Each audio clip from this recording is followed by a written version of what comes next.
Hello knitters! So I've got the brambleberry blanket that I'm working on here with some additional or different spacing between the bobbles. And typically when you make a bobble, you have to knit back and forth a couple rows to create this like protrusion, right? That is the bobble. I'm going to show you quickly in this video how you can do it using knitting backwards instead of purling, so you don't have to switch the weight of the blanket back and forth and knit on either side. So you're going to make your increases. So I'm going to knit front and back 3 times. So this is 2, 3. Okay, so I've gone from 1 stitch to 6 stitches now.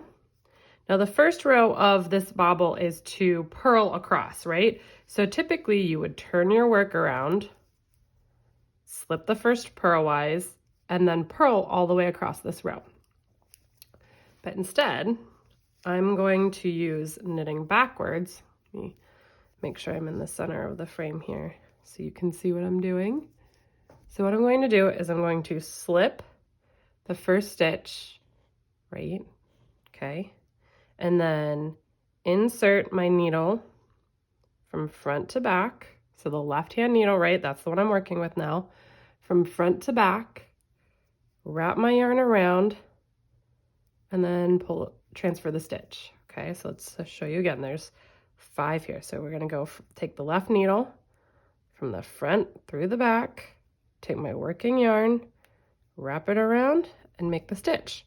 So this is knitting backwards to achieve that purl stitch or purl row.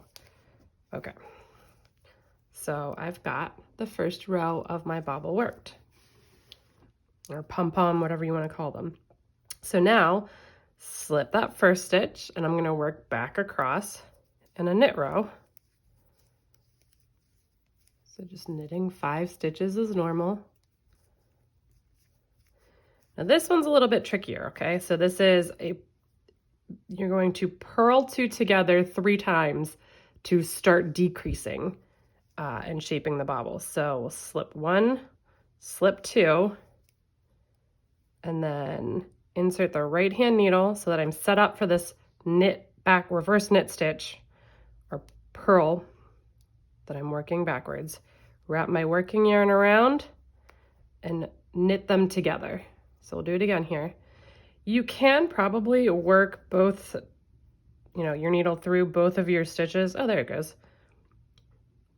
At the same time, right? So now I've got my left hand needle, which is the one I'm working with, through the next 2 stitches on my needle, wrap my working yarn around, and I'm gonna knit them backwards or reverse knit them together. I think it's a little bit easier or faster for me just to kind of slip, and then reverse knit them. And then you'll slip 1, knit 2 together, and then pass that slipped stitch up and over, and you have your bobble without flipping your work. Pretty nifty, huh? So 1, 2, 3.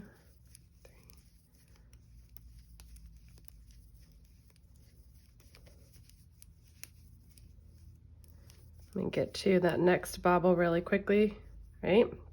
Okay, got my first stitch here. I'm gonna knit front and back 3 times. 1, 2,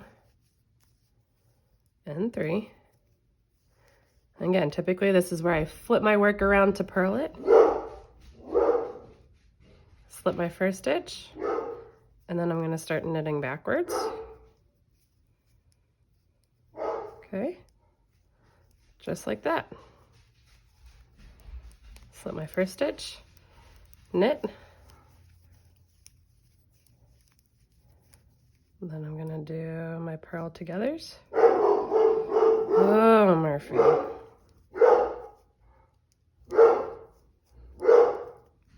Purl together. or reverse knit together, whatever you want to call it. Slip, knit, pass it over, and I'm done.